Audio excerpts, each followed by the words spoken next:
তুমি কি জানো তোমার আশেপাশে এমন কিছু আছে যা শুধু তুমি চোখ বুঝলেই দেখতে পাও? আজকে রাতটা কি শান্তিতে কাটবে, নাকি তোমার বিছানার তলায় কেউ অপেক্ষা করছে? স্বাগত জানাই ডিএস স্টুডিওর আজকের ভয়ঙ্কর সফরে। চোখ খোলা রেখো। Welcome to our YouTube channel DS studio. গল্পের জগতে আপনাদেরকে স্বাগত। Smoking is injurious to health, it causes cancer. ধূমপান স্বাস্থ্যের পক্ষে ক্ষতিকর, এতে ক্যান্সার হতে পারে। নমস্কার বন্ধুরা, আমার চ্যানেলে আপনাদের সবাইকে স্বাগত। আমি আবারও চলে এসেছি আপনাদেরকে গল্পের জগতে নিয়ে যাব বলে। আমাদের চ্যানেলে আমরা বিভিন্ন ধরনের গল্প প্রচার করে থাকি। ভূতের গল্পে অনেক সময় ব্ল্যাক ম্যাজিক, দেবদেবী, ঝাড়ফুঁক, তন্ত্রমন্ত্র ইত্যাদির উল্লেখ থাকে। গল্পের লেখক রোমাঞ্চকর আবহাওয়া বা প্লট তৈরির খাতিরে এগুলি ব্যবহার করে থাকেন, কোনো রকম কুসংস্কার বা অযৌক্তিক ভীতিকে প্রশ্রয় দেওয়ার জন্য নয়। আমরা আশা করব আমাদের শ্রোতারাও সমস্ত রকম কুসংস্কার মুক্ত হয়ে খোলা মনে গল্প শোনার আনন্দে এই গল্পগুলি গ্রহণ করবেন। আমাদের আজকের নিবেদন একটি ভৌতিক গল্প। আশা করছি গল্পটি আপনাদের সকলেরই ভালো লাগবে।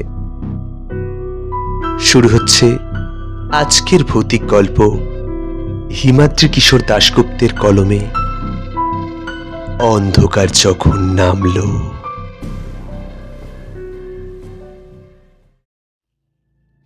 পিচ রাস্তার দুপাশে কোথাও দিগন্ত বিস্তৃত ফাঁকা জমি, কোথাও আবার বুনো গাছের জঙ্গল। অনেক দূরে দূরে কখনো কখনো গ্রামের প্রান্তদেশে দু একটা বাড়িঘর দেখা যাচ্ছে। শীতের দুপুর হলেও রোদ বেশ কড়া। গাড়ির ভিতর বসে বেশ একটু গরম অনুভূত হচ্ছে। গায়ের থেকে ইতিমধ্যে সোয়েটার, জ্যাকেট এসব খুলে ফেলেছে ওরা। এমনও হতে পারে যে টানা 5 ঘন্টা গাড়িটার মধ্যে তীর্থের অ্যালসেশিয়ান কুকুরটা সমেত তারা 5 জন ঠেসাঠেসি করে বসে আছে, তো তাই বলেই গরমটা বেশি লাগছে। রৌনকদের এই পুরনো গাড়িটাতে আবার এয়ার কন্ডিশনিং ব্যবস্থা নেই। রৌনককেই এতটা পথ গাড়িটা চালিয়ে আনতে হচ্ছে। গাড়ির স্টিয়ারিং এর হাত রেখে সামনের রাস্তার দিকে তাকিয়ে ড্রাইভ করতে করতে বলল, কি রে সুপর্ণ, তোর সবুজ গ্রাম কোথায় রে? চারপাশে তো জনমানবের চিহ্ন নেই। ইন্দ্র কথাটা শুনে বলল, তোরা আর পিকনিক করার জায়গা খুঁজে পেলি না। বেলা 1টা বেজে গেছে, অথচ সে জায়গাতে এখনো পৌঁছাতে পারলাম না। এদিকে আমার পেট খিদেতে চুই চুই করছে।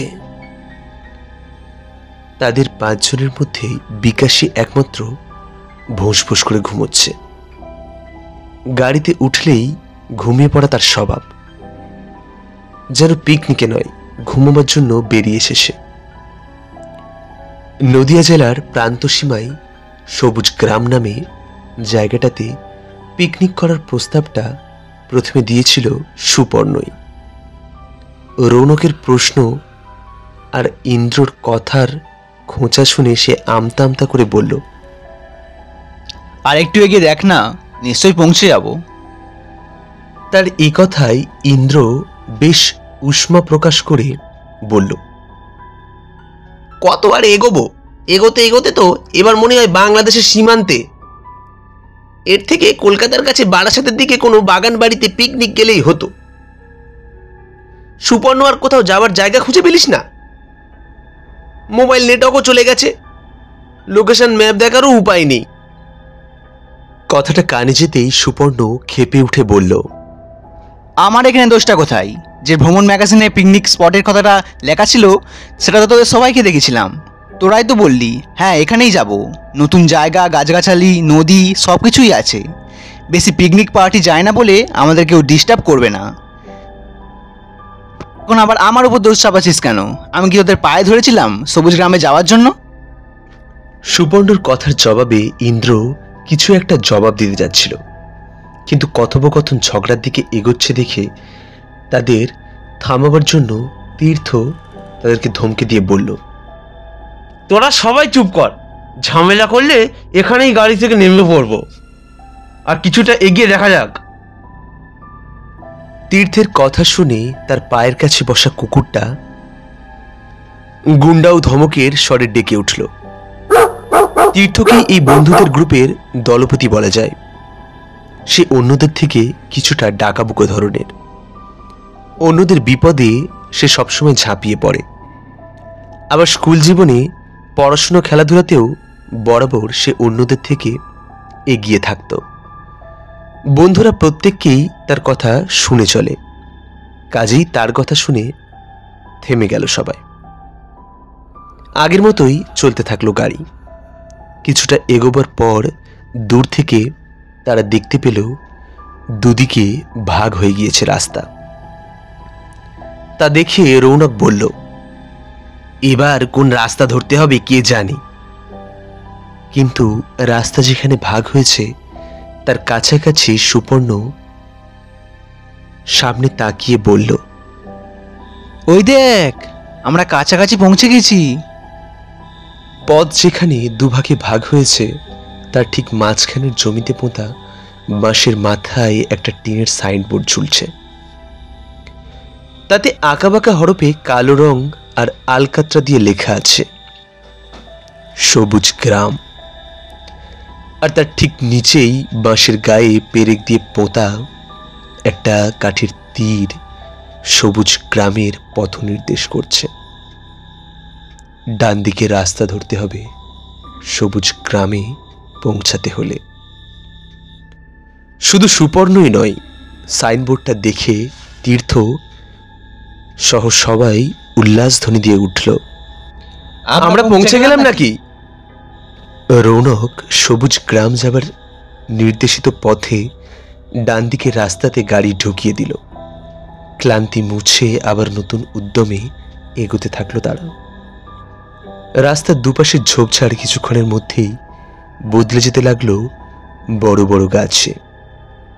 পথের দুপাশে দাঁড়িয়ে থাকা গাছগুলো দুদিক থেকে তাদের ডালপালাগুলো প্রসারিত করে যাত্রাপথের মাথার উপর চাঁদোয়া রচনা করছে। রোদের আলো ঝিলিক দিচ্ছে তাদের ফাঁক দিয়ে। একসময় মাথার ওপরের সেই পাতা ডালপালার চাঁদোয়ার আস্তরণ যেন আরো ঘন হয়ে এলো, ছায়াময় হয়ে উঠল সমস্ত পথটা।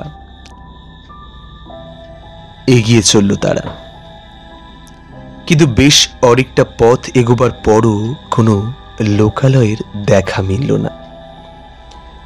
আবারও কেমন যেন আশঙ্কার দানা বাঁধতে শুরু করলো সবার মনে। গাড়ি ড্রাইভ করতে করতে রৌনক বলল, এদিকেও তো পথ শেষ হচ্ছে না। ঠিক সময় তারা দেখতে পেল কিছুটা তফাতে রাস্তার পাশের জঙ্গলের ভিতর একজন লোক বেরিয়ে গাড়িটার উদ্দেশ্যে হাত তুলে দাঁড়ালো। রৌনক তার সামনে পৌঁছে ব্রেক কষে গাড়িটা দাঁড় করালো। গাড়ির সামনে এসে দাঁড়ালো লোকটা, মাঝবয়সী একজন লোক। তীর্থ ভালো করে লোকটার দিকে তাকালো। লোকটার একটা চোখ কানা, চোয়াল আর মুখের গড়ন কেমন যেন ছুঁচালো ধরনের। নাকের নিচে ঝাঁটার কাঠির মতো কয়েকটা গোঁফ, খালি গা, খালি পা, পরনে শুধু একটা খাকি হাফ প্যান্ট। লোকটার রোমশ বুকে হাতে ঝুড়ো ঝুড়ো মাটি ধুলো লেগে আছে। তাকে দেখলেই মনে হয় স্থানীয় গ্রামীণ মানুষ। তীর্থ লোকটার উদ্দেশ্যে বলল, আমরা পিকনিক করতে যাচ্ছি সবুজ গ্রামে, সে জায়গা কত দূর? গাড়ি থামালে কেন? হলদেটে দাঁত বের করে হাসল লোকটা। তারপর বলল, আপনারা ভুল পথে এসেছেন বাবু। ও জায়গা এখান থেকে 20 মাইল পিছনে। রাস্তা যেখানে দুভাগে ভাগ হয়েছে সেখান থেকে বাম দিকের পথ। আপনারা ভুল পথে এসেছেন বুঝতে পেরে গাড়ি থামালাম।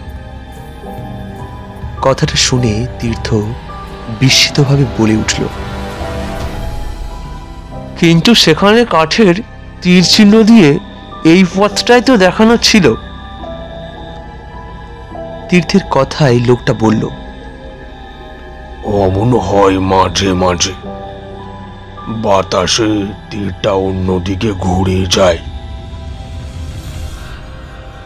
লোকটার কথা শুনে আঁতকে উঠল সবাই।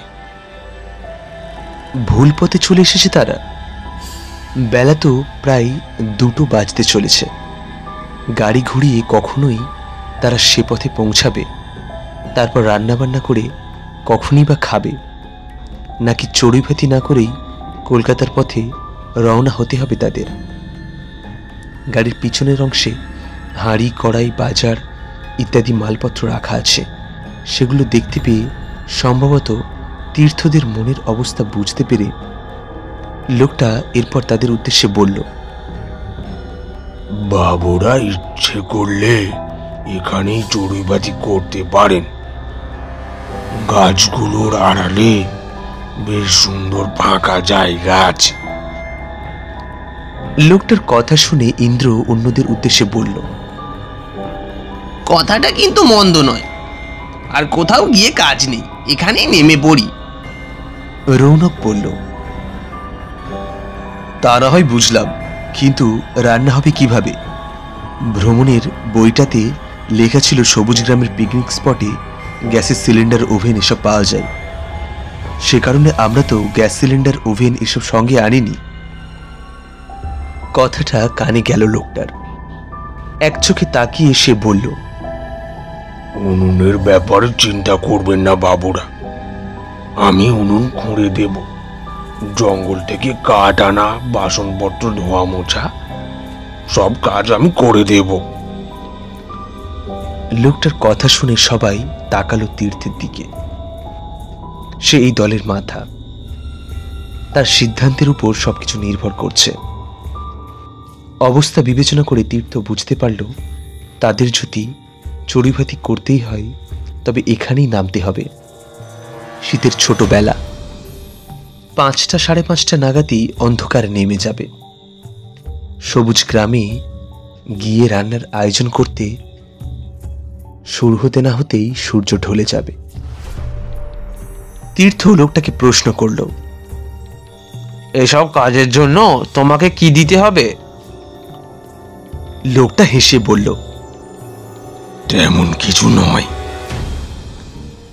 পিকনিক যখন এসেছেন তখন নিশ্চয়ই সঙ্গে মাংস এনেছেন।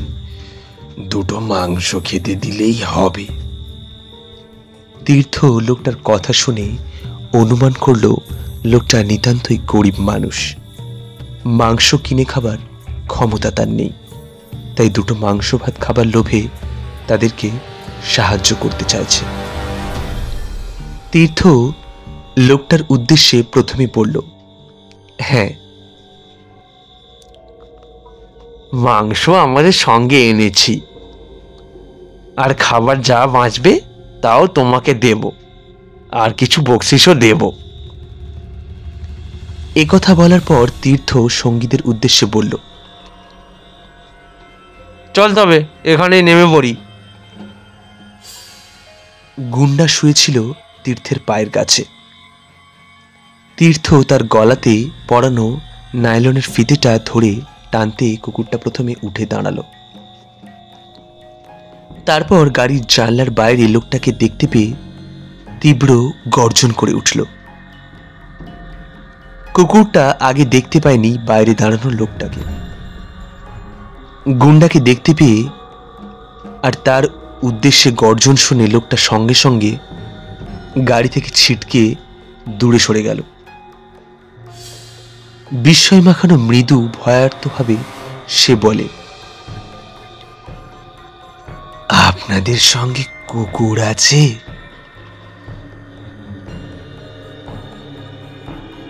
কুকুরের ভয়ে লোকটা চলে গেলে মুশকিল হবে।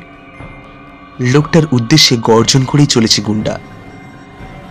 তীর্থ গুন্ডার মাথায় হাত বুলিয়ে তাকে শান্ত করার চেষ্টা করতে করতে লোকটাকে আশ্বস্ত করার জন্য বলল, তোমার কোনো ভয় নেই, ও কাউকে কোনোদিন কামড়ায় না। তোমাকে নতুন লোক দেখেছে তো, তাই অমন করছে। গাড়ি থেকে নেমে পড়ল সবাই। তীর্থ গুন্ডার গলার বকলেসের ফিতেটা ধরে গাড়ি থেকে নামাতেই সে লোকটার উদ্দেশ্যে গর্জন করে এগোতে গেল। তীর্থ ফিতেটা ধরে গুন্ডাকে নিয়ে গাড়ি থেকে কিছুটা তফাতে সরে গিয়ে আবারও লোকটাকে কিছুটা আশ্বস্ত দিয়ে বলল, ভয় পেও না, একটু পরেই ও তোমাকে চিনে ফেলবে, তখন আর ডাকবে না। আমি ধরে আছি ওকে। তোমার নাম কি? তীর্থের কথা শুনে লোকটা মনে হয় সাহস পেল। সে বলল, ওকে বেঁধেই রাখবেন, আমি কুকুরে ভয় পাই। আমার নাম বুজরুক। অন্য সবাইও গাড়ি থেকে নেমে পড়ল। গাড়ির ভেতর থেকে রান্নার বাসনপত্র, বাজার, জলের ব্যারেল, শতরঞ্চি এসবও নামানো শুরু হলো। গুন্ডাকে নিয়ে একপাশে দাঁড়িয়ে কাজের তদারকি করতে থাকলো তীর্থ। গুন্ডা তখনও ডেকেই চলেছে লোকটার উদ্দেশ্যে। জিনিসপত্র নামিয়ে ফেলা হলো গাড়ি থেকে। তার মধ্যে সব থেকে ভারী জিনিস হলো পলিথিনের 40 লিটারের জলের ব্যারেলটা। বিকাশ আর রৌনক মিলে ধরাধরি করে সেটা গাড়ি থেকে নামাতেই বুজরুক নামের লোকটা একাই সেটা কাঁধে তুলে নিল। তা দেখে তীর্থরা বুঝতে পারল গ্রাম্য লোকটা বেশ পরিশ্রমী ও তার শরীরে শক্তিও আছে। জলের পাত্রটা কাঁধে তুলে নিয়ে ইশারাতে সে তীর্থদের অনুসরণ করতে বলল তাকে। সবাই অন্য মালপত্র নিজেদের মধ্যে ভাগ করে নিয়ে তার পিছনে এগোলো। সবার পিছনে তীর্থ চলল তার কুকুরের গলার নাইলনের ফিতে ধরে। 20-25 পা হেঁটেই রাস্তার গায়ে জঙ্গলের মধ্যে দিয়ে একটি সুড়িপথ। সেখানে ঢুকে পড়ল লোকটা আর তার পিছন পিছন অন্যরা। সে পথে কিছুটা এগোতেই তীর্থদের সামনে থেকে গাছের প্রাচীর সরে গেল। উন্মুক্ত হলো একটা ডিম্বাকৃতি ফাঁকা জমি। তার চারপাশে বড় বড় গাছ আর তাদের চারপাশের পাদদেশে ঝোপঝাড়গুলো যেন প্রাচীরের মতো ঘিরে রেখেছে মাঠটাকে। শীতের দুপুরের নরম রোদ খেলা করছে ফাঁকা জমিটাতে। তবে মাঠটা চারপাশের বেষ্টনী থেকে কয়েক পা নিচে। ঢালু পথ পেয়ে জমিটাতে নেমে পড়ল বুজরুক। অন্যরাও নামতে থাকল। সবার শেষে নামল তীর্থ। কিন্তু গুন্ডা জমিটাতে নেমেই মাটিটা একবার শোঁকল আর তারপরই মুখ ফিরিয়ে পিছু হাঁটার চেষ্টা করল। সে যেন আর এগোতে চায় না। তীর্থ তার বকলসের ফিতে ধরে সামনে টানার চেষ্টা করতে লাগলো। তাই দেখে থমকে দাঁড়িয়ে পড়ল অন্যরা। বুজরুকও পিছন ফিরে তাকালো তীর্থের দিকে। তীর্থর মনে হলো তাকে আর গুন্ডাকে দেখে এবার ভয় নয়, কেমন যেন একটা অদ্ভুত হাসি ফুটল বুজরুকের ঝাঁটার মতো গোফের নিচে ছোঁচালো ঠোঁটে। তীর্থের উদ্দেশ্যে সে বলল, কুকুরটাকে বরং আপনি গাড়িতেই রেখে আসুন। কুকুরটা বাঘের মতো দেখতে হলেও মনে হয় ভীতু, অচেনা জায়গায় আসতে ভয় পাচ্ছে। বুজরুকের কথা শুনে সুপর্ণ, ইন্দ্র হেসে ফেলল। বুজরুকের কথায় আর তার বন্ধুদের হাসি দেখে হাতে ঘা লাগলো তীর্থের। বন্ধুমহলে তার বেশ গর্ববোধ আছে গুন্ডা নামের তার এক বিরাট এই সারমেয়টিকে নিয়ে। বুজরুক নামের লোকটার উদ্দেশ্যে মৃদু ধমক দিয়ে উঠে তীর্থ বলল, ওকে কোথায় রাখবো তা নিয়ে তোমাকে ভাবতে হবে না, তুমি এগোও। ধমক শুনে লোকটা আবার সামনের দিকে হাঁটতে শুরু করলো। অন্যরা এগোলো, আর তীর্থ তার কুকুরটাকে টেনে হিঁচড়ে নিয়ে চলল মাঠের ভিতর দিকে। তীর্থ খেয়াল করলো মাঠের মধ্যে বেশ কয়েকটা জায়গাতে ছোট বড় উনুনের গর্ত আছে। বুজরুকের পিছন পিছন সবাই গিয়ে উপস্থিত হলো জমিটার বিপরীত দিকে জঙ্গলের গায়ে একটা বড় গাছের সামনে। জলের পাত্রটা সে মাটিতে নামিয়ে রেখে বলল, এখানে আপনাদের কোনো অসুবিধা হবে না, দাঁড়ান আমি আগে কাঠ নিয়ে আসি, তারপর চট করে উনুন বানিয়ে দেব। বুজরুক যে জায়গাতে এনে তাদের দাঁড় করালো তার কাছাকাছিও মাটির বেশ কয়েকটা ছোট বড় গর্ত আছে। দু একটা গর্তের সামনে পোড়া কাঠও আছে। তা দেখে রৌনক লোকটাকে প্রশ্ন করল, এত উনুনের গর্ত কেন? প্রশ্ন শুনে লোকটা হেসে চারপাশের গর্তগুলোর দিকে তাকিয়ে বলল, আপনাদের মতো ভুল করে অনেকে অনেক সময় এখানে চলে আসে, এখানেই চড়ুই ভাতি করে, তাদেরই উনুনের গর্ত আমি খুঁড়ে দিয়েছি।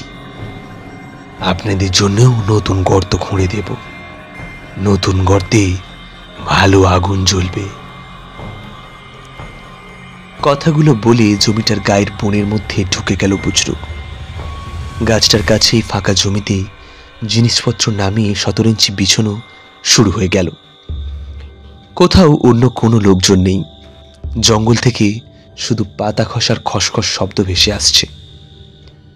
মাঠের ভিতর দিয়ে বেশ ঠান্ডা বাতাস থাকলেও দুপুরের রোদে একটা মিঠে আমেজ অনুভূত হচ্ছে।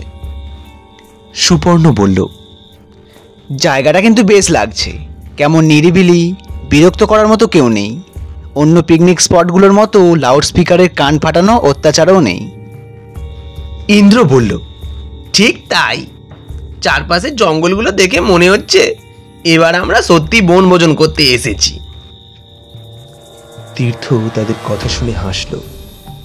কিছু সময় আগে চলন্ত গাড়িতে এদের দুজনের মধ্যেই ঝগড়া বাঁধার উপক্রম হচ্ছিল। মিনিট 15 মধ্যেই শুকনো কাঠ ডালপালার বিরাট বোঝা নিয়ে বেরিয়ে এলো বুজরুক। যেখানে 17 ইঞ্চি বিছানো হয়েছে তার কিছুটা তফাতে মাঠের মধ্যে কাঠগুলো নামিয়ে রেখে একটা ছোচালো কাঠের টুকরো নিয়ে লোকটা গর্ত করার কাজ শুরু করছে। এবং করতে যেতেই গুন্ডা তার উদ্দেশ্যে আবার ভয়ঙ্কর চিৎকার শুরু করলো। তীর্থ তার গলার ফিতে খুলে দিলেই যেন সে লাফিয়ে পড়বে লোকটার ওপর। বুজরুক একবার তাকালো গুন্ডার দিকে, তারপর মাটি খোঁড়ায় মন দিল। প্রথমে ছুঁচালো কাঠের টুকরোর কয়েক ঘা দিয়ে কিছুটা মাটি উঠিয়ে নিল সে। তারপর কাঠটা ফেলে দিয়ে দুহাত দিয়েই মাটি সরতে লাগলো সে। তার মাটি খোঁড়ার ভঙ্গি দেখে তীর্থর মনে হলো যেভাবে কুকুর বিড়াল জাতীয় প্রাণীরা মাটি খোঁড়ে ঠিক সেভাবেই যেন দুটো হাত দিয়ে খুঁড়ে চলেছে লোকটা। বুজরুকের গর্ত খোঁড়া দেখতে দেখতে আরো একটা জিনিস এবার খেয়াল করলো তীর্থ। লোকটার হাতের নখগুলো বেশ বড় বড়, সেজন্যই ওভাবে গর্ত খুঁড়তে পারছে সে। যতক্ষণ বুজরুক গর্ত খুঁড়ল ততক্ষণই ডেকেই চলল গুন্ডা। তারপর সে কেমন অদ্ভুত নিশ্চুপ হয়ে গেল। গর্ত খুঁড়ে কাঠ দিয়ে উনুন সাজিয়ে ফেলল বুজরুক। বিকাশ এরপর উনুনটা ধরিয়ে ফেলল। হাতে বেশি সময় নেই, তাই শুধু মাংস ভাত রান্না হবে বলে ঠিক হলো। চাল ধুয়ে প্রথমে ডেকচিতে ভাত বসানো হলো।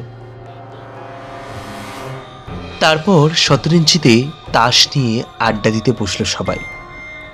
তীর্থ এগিয়ে গেল 17 ইঞ্চির দিকে, কিন্তু গুন্ডা কিছুতেই বসতে চাইল না 17 ইঞ্চিতে। বারবার উঠে দাঁড়িয়ে সে তাকাতে লাগলো চারিদিকে।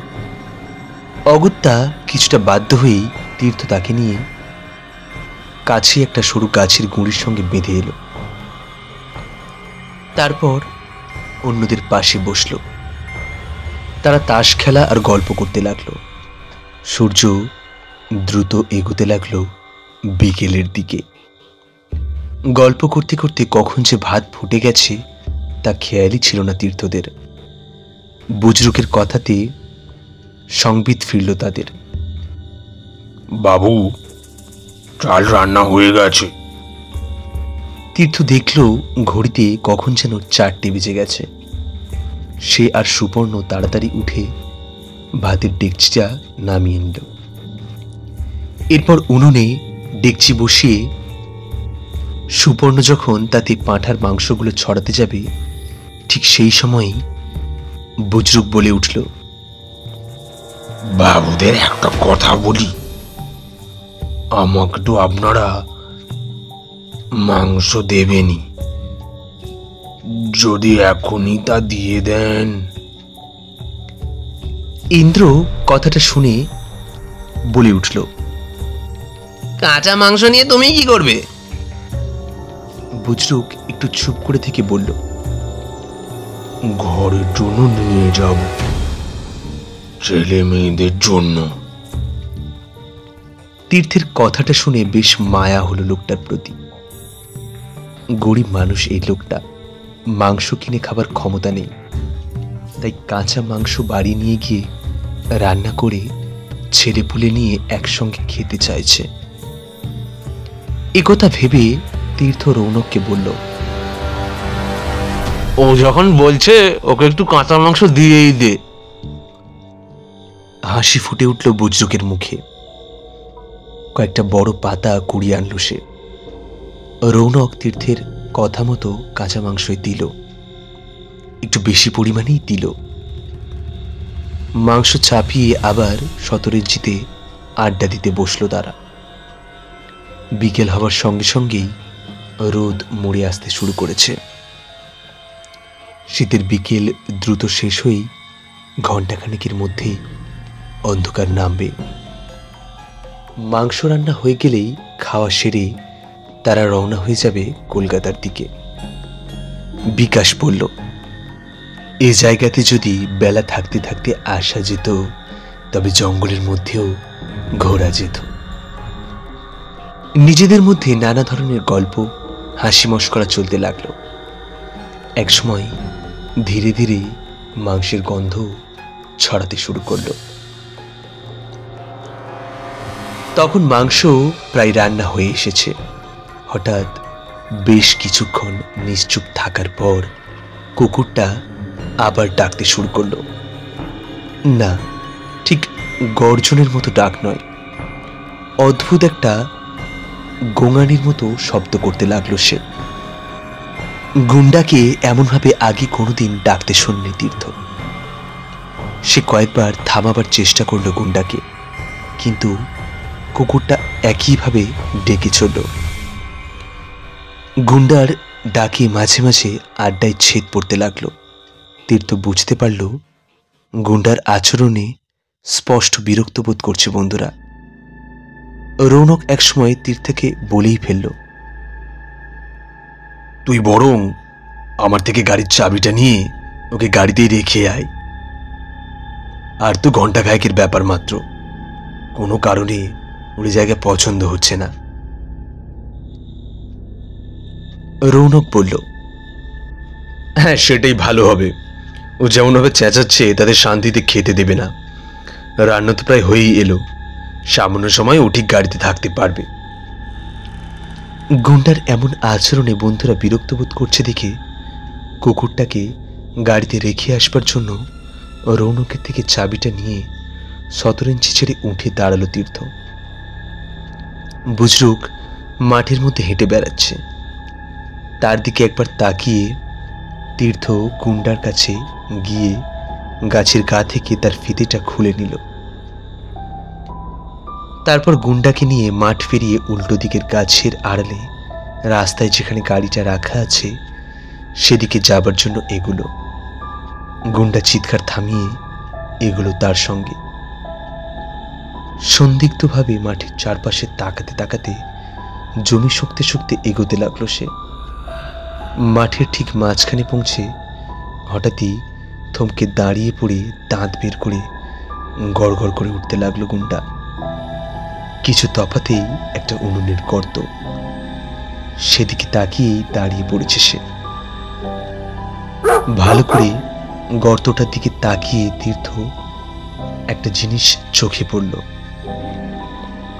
গর্তের ঠিক মুখটাতেই এক টুকরো কাঁচা মাংস পড়ে আছে। বুজরুক নামের লোকটা মাঠে ঘুরে বেড়াচ্ছে। তার কাছ থেকে নিশ্চয়ই অসাবধানতায় মাংসটা খসে পড়েছে গর্তের মুখে। একথা ভেবে নিয়ে গর্তটার পাশ কাটিয়ে গুন্ডাকে নিয়ে তীর্থ এগোল। জঙ্গলের আড়ালে সূর্য ঢলতে শুরু করেছে। দিনের আলো দ্রুত ফুরোতে চলেছে। বেশ কিছুটা জমি পেরোবার পর রাস্তার কাছাকাছি জঙ্গলের গায়ের প্রায় সামনে পৌঁছে আবারও একটা গর্তের দিকে তাকিয়ে থমকে দাঁড়িয়ে পড়ে ঠিক আগের মতোই গর্জে উঠল গুন্ডা। সেই গর্তটার দিকে তাকিয়ে এবার সত্যিই বেশ আশ্চর্য হয়ে গেল তীর্থ। এই গর্তটারও ঠিক মুখে পড়ে আছে একটা কাঁচা মাংসের টুকরো। তবে কি বুজরুক নামের লোকটা এই মাঠের মধ্যে ঘুরে ঘুরে বেড়াতে বেড়াতে মাংসের টুকরো ছড়াচ্ছে? লোকটা পাগল নাকি? অদ্ভুত লোক তো। তীর্থ তাকালো তার বেশ কিছুটা দূরে মাঝখানে তার দিক থেকে পেছন দিকে ঘুরতে থাকা বুজরুকের দিকে।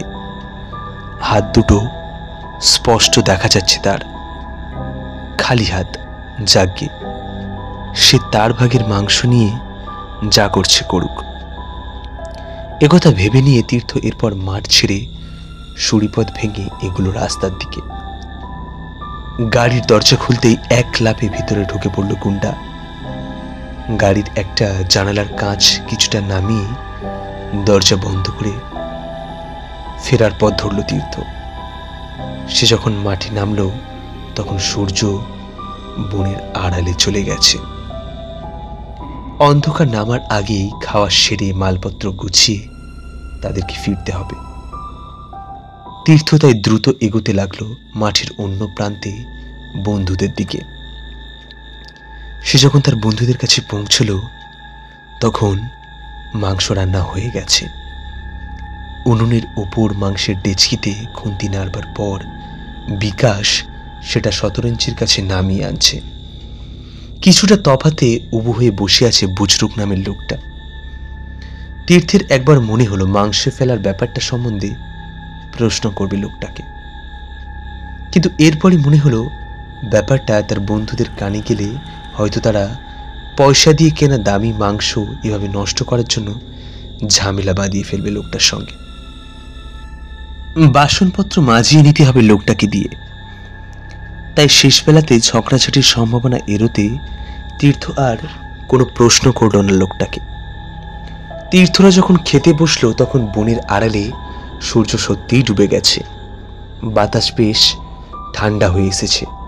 সন্ধ্যা নামার প্রস্তুতিতে মাঠের ওপর পাতলা কুয়াশার চাদর ভাসতে শুরু করেছে। বেশ তৃপ্তি করে মাংস ভাত খেলো সবাই মিলে।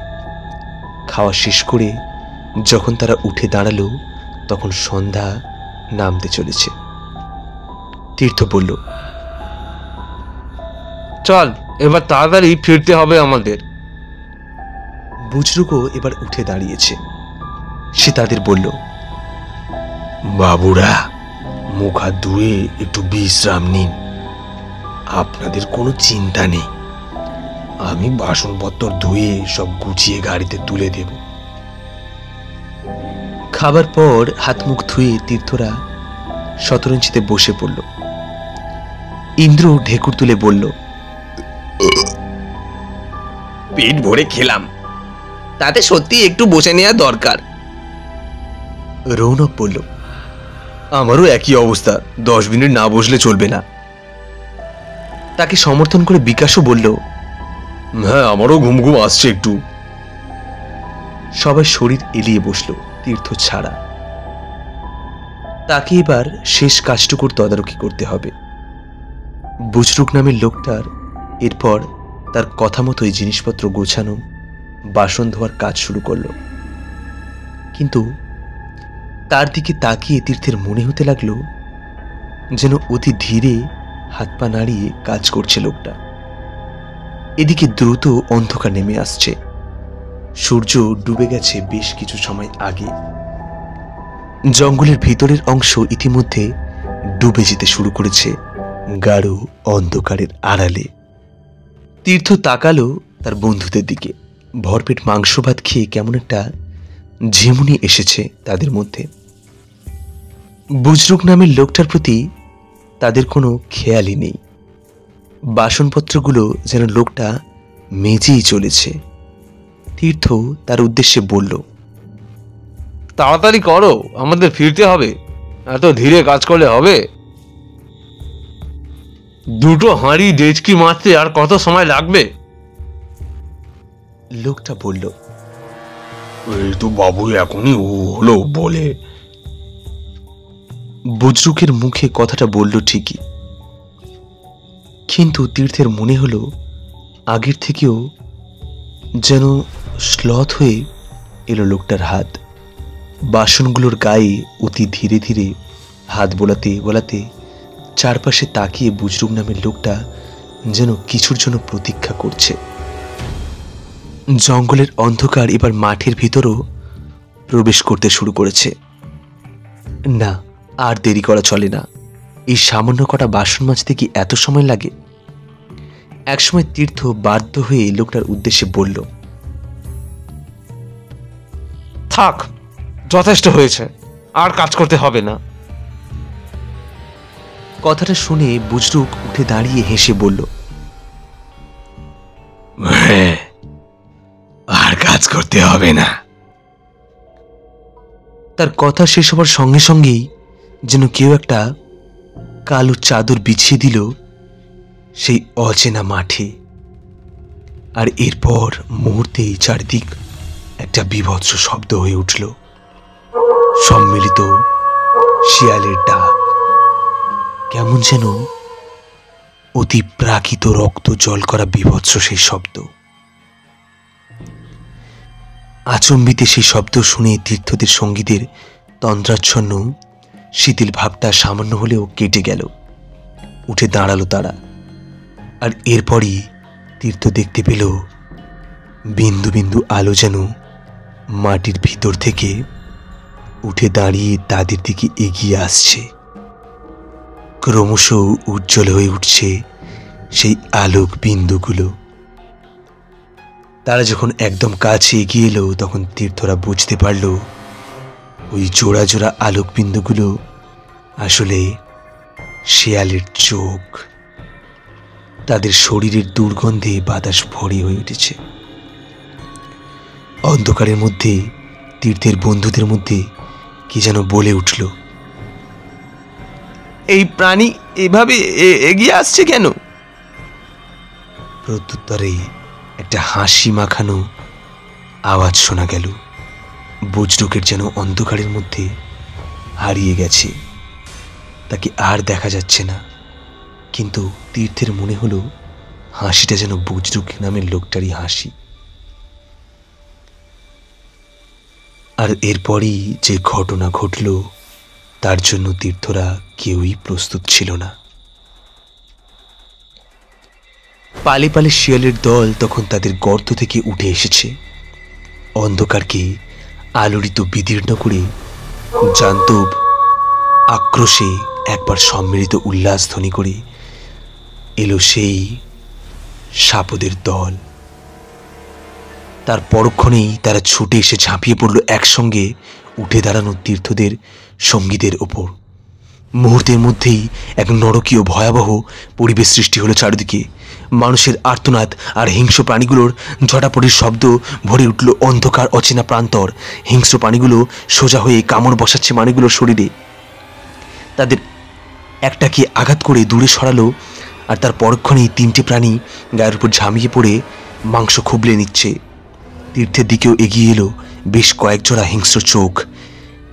একটা প্রাণী তার উদ্দেশ্যে লাফিয়ে যেতেই তীর্থ প্রচণ্ড জোরে লাথি কষালো তার লক্ষ্যে।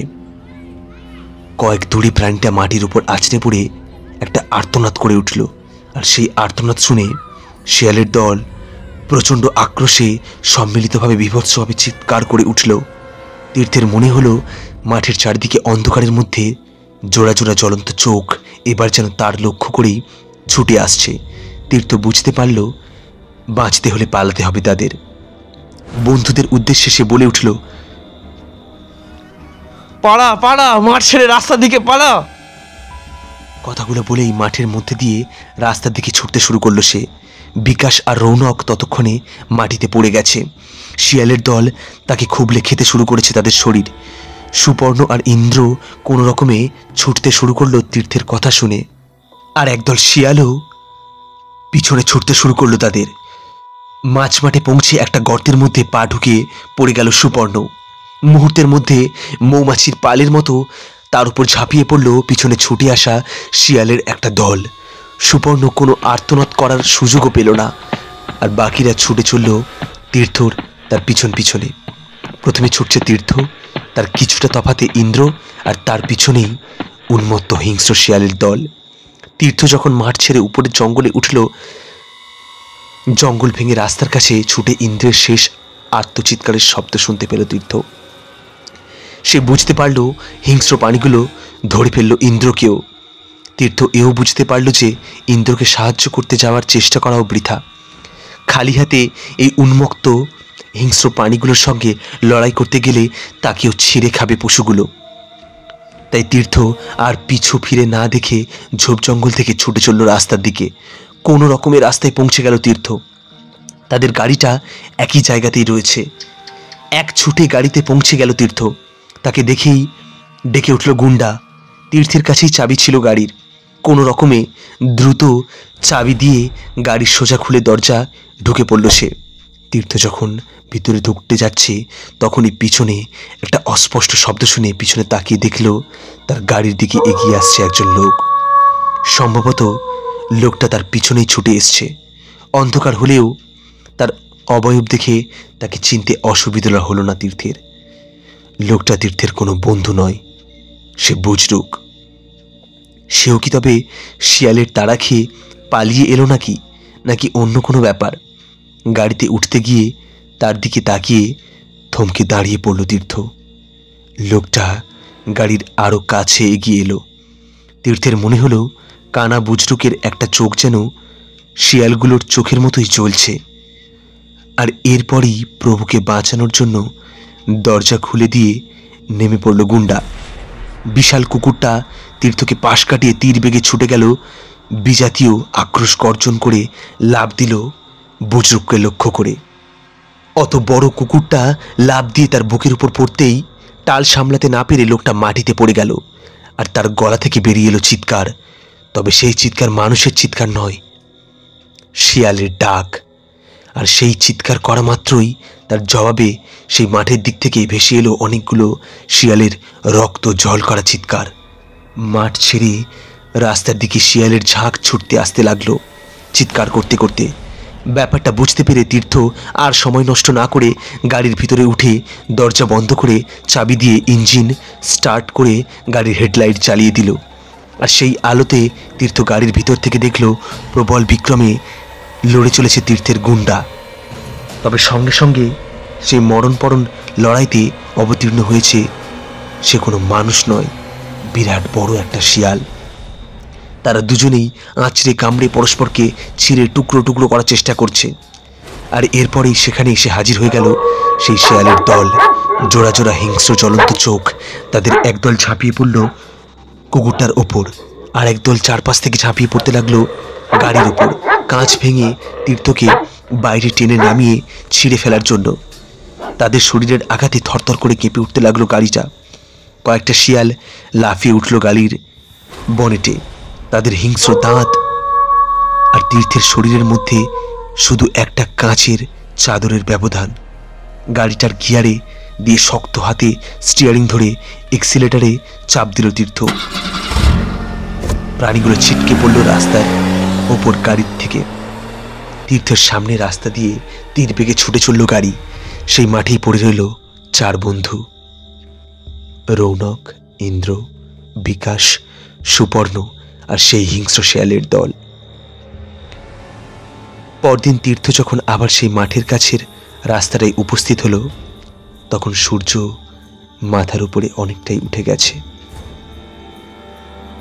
গত রাতে রাস্তা ধরে এগিয়ে শেষ পর্যন্ত একটা গ্রামে পৌঁছেছিল তীর্থ। রাতে আর এ জায়গাতে ফিরে আসার মতো পরিস্থিতি ছিল না তীর্থের।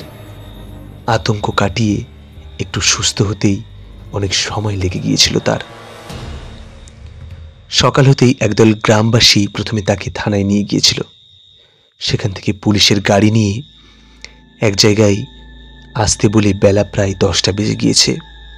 গ্রামবাসীদের নিয়ে তীর্থের গাড়ি আর পুলিশের গাড়িটা এসে ঠিক সে জায়গাতেই দাঁড়ালো, যে জায়গাতে গতকাল ছিল তীর্থের গাড়িটা।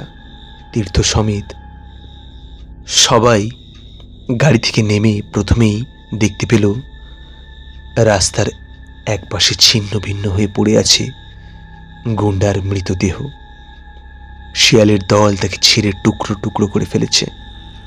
গ্রামবাসী বা পুলিশের কাছে তীর্থ সব কথা বললেও পাছে তারা তাকে পাগল ভেবে সেজন্য সেই ভয়ঙ্কর কথাটা সে বলেনি।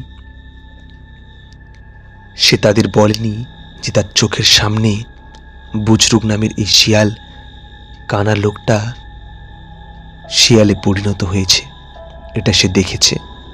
তীর্থ শুধু বলেছে সে যখন গাড়িতে উঠেছিল তখন কুকুরটা লড়াই করছিল একটা বিরাট শিয়ালের সঙ্গে। গুন্ডার অন্তিম পরিণতি দেখার পর একজন পুলিশ অফিসারের নেতৃত্বে পুলিশকর্মী আর গ্রামবাসী বৃন্দদের সঙ্গে তীর্থ মন শক্ত করে সেই মাঠের দিকে এগোলো আরো ভয়াবহ কোনো দৃশ্য প্রত্যক্ষ করার জন্য। জঙ্গলের বেড়া ভেঙে তারা মাঠের সামনে এসে দাঁড়ালো। না, কোথাও কোনো অন্ধকার নেই, সেই আর্তনাদ তাও নেই, বা শিয়ালদের সেই বিভৎস চিৎকার। আলো ঝলমল করছে মাঠটাতে। সবাই মিলে মাঠে নেমে পড়ল। কিছুটা তফাতে তফাতে জেগে আছে সেই গর্তগুলো। গতকাল সেই গর্তগুলো ভালো করে খেয়াল করেনি তীর্থরা। ভালো করে গর্তগুলো খেয়াল করলেই তারা দেখতে পেত গর্তের ভিতর থেকে সুড়ঙ্গ চলে গেছে মাটির গভীরে। একটা গর্তের দিকে তাকিয়ে তীর্থ ভয়ার্তভাবে বলল, এই গর্তগুলোর ভিতর থেকেই উঠে এসেছিল পানিগুলো। আমরা এই গর্তগুলো উনুনের গর্ত ভেবে ভুল করেছিলাম। একমাত্র আমার কুকুরটা ব্যাপারটা ধরতে পেরেছিল। আমরা তার আচরণ আমল দিইনি। তীর্থের কথা শুনে পুলিশ অফিসার বললেন, গর্তগুলো মুখগুলো কিন্তু উনুনের গর্তের মতোই, যেন মানুষের হাঁড়িতেই রান্না হবে বলে তৈরি করা হয়েছে এবং মানুষের হাতেই খোঁড়া। পুলিশ অফিসারের কথা শুনে একজন বৃদ্ধ গ্রামবাসী বলল, গর্তগুলো মানুষের হাতেই খোঁড়া। এই বাবু যে কানা বুজরুকের কথা বলছেন, সেই গর্তগুলো খুঁড়েছিল উনুন বানানোর জন্য। শীতকালে অনেক সময় নিরিবিলি জায়গাতে চড়ুই ভাতি করার জন্য এখানেও আসতো শহরের মানুষেরা। সবুজ গ্রামের পিকনিকে জায়গা তখনও তৈরি হয়নি। বুজরুক তাদের জন্য মাঠের উনুনে গর্ত খুঁড়ে দিত। সেই গর্তগুলোর মধ্যেই সুড়ঙ্গ তৈরি করে বাসা বানিয়েছিল শিয়ালের দল। কিন্তু বাবুর মুখে আর কথা না শুনলে আমরা তো জানতামই না মাঠের অপর প্রান্তে যেখানে তীর্থরা 17 ইঞ্চি বিছিয়ে পিকনিক করছিল, সেদিকে এগোতে এগোতে পুলিশ অফিসার লোকটার কথা শুনে প্রশ্ন করল, লোকটা যে বেঁচে আছে তা জানতেন না কেন? চলতে চলতে সেই গ্রামবাসী বলল, ও এই জায়গাতে একটা ঘটনা ঘটেছিল বেশ কয়েক বছর আগে। শীতের সময় এখানে লোকজন পিকনিক করতে আসতো। বুজরুক তাদের জন্য প্রত্যেকবার নতুন উনুনের গর্ত খুঁড়ে দিত, কারণ শীত শেষ হলেই গর্তর মধ্যে বাসা বাঁধত শিয়ালের দল। বুজরুক ব্যাপারটা জানতো। সেবার শহর থেকে একটা বাস ভর্তি করে এখানে পিকনিক করতে এসেছিল উচ্ছৃঙ্খল একদল যুবক। বুজরুক তাদের জন্য উনুনের গর্ত খুঁড়েছিল, কিন্তু কিভাবে যেন সেই ছেলে ছোকরার দল বুঝতে পেরেছিল যে মাঠের অনেক গর্তের মধ্যে শিয়াল থাকে। শিয়াল এমনিতে ভীতু প্রাণী, দিনের বেলাতে তারা বাইরে বেরোয় না। গর্তে শিয়াল আছে বুঝতে পেরে নিষ্ঠুর মজা করার জন্য সেই অসভ্য লোকগুলো গরম জল ঢালতে থাকলো গর্তগুলোর ভিতর। আতঙ্কিত নিরীহ প্রাণীগুলো পুড়ে যাওয়ার অবস্থাতে গর্ত থেকে বাইরে বেরিয়ে ছোটাছুটি করতে লাগলো, আর তা দেখে আমোদ প্রমোদে পেতে লাগলো নিষ্ঠুর লোকগুলো।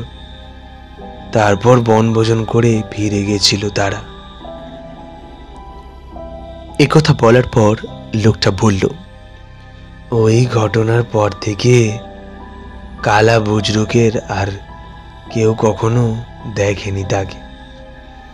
সে সময় একটা খবর উঠেছিল, বুজরুক বারবার নিষেধ করা সত্ত্বেও যখন শয়তান মানুষগুলো জল ঢালা থামালো না, তখন নাকি বুজরুক অসহায় নিরীহ মানুষগুলোর ওপর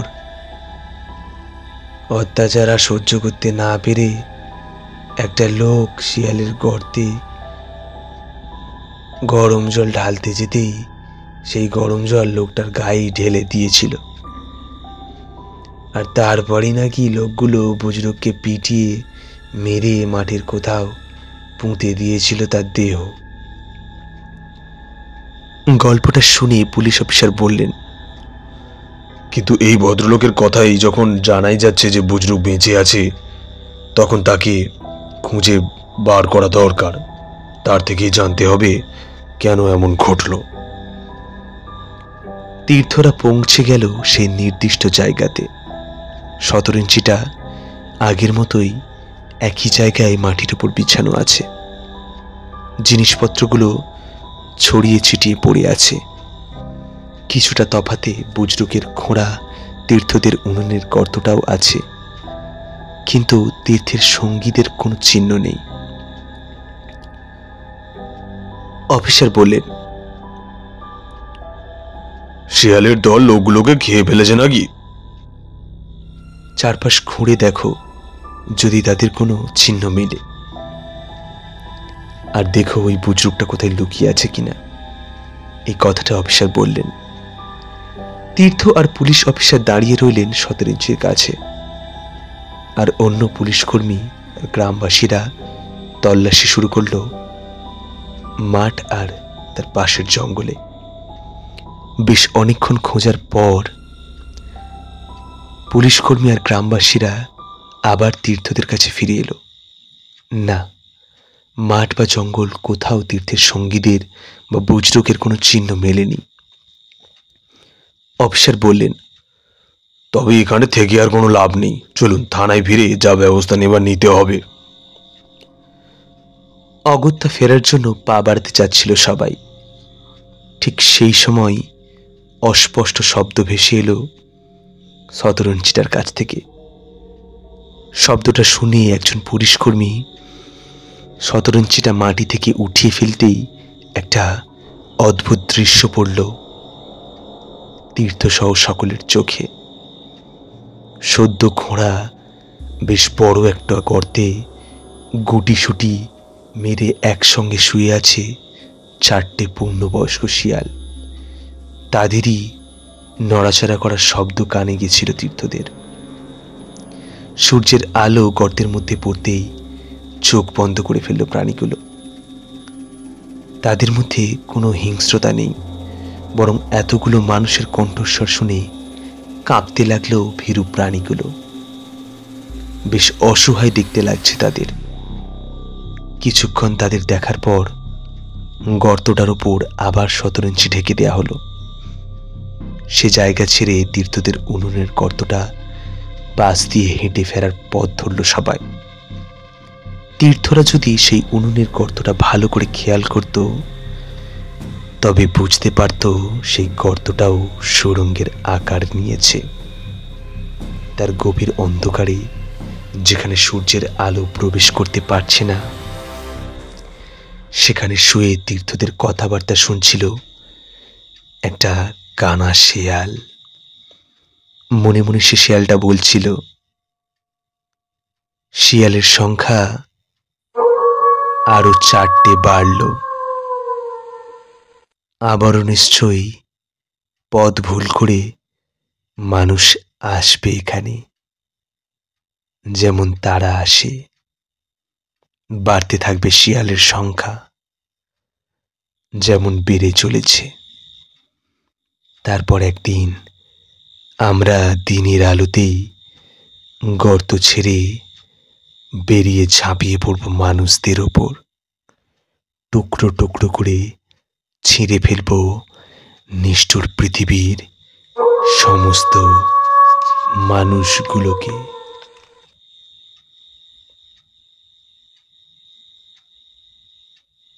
তো বন্ধুরা, আজকের এই গল্পটি কেমন লাগলো কমেন্ট করে জানাতে একেবারেই ভুলবেন না। ভালো লাগলে অবশ্যই একটি লাইক দেবেন এবং চ্যানেলে নতুন হয়ে থাকলে চ্যানেলটিকে সাবস্ক্রাইব করে আমাদের পাশে থাকবেন। আজকের মতো এখানেই, দেখা হচ্ছে পরের কোনো গল্পে। নমস্কার।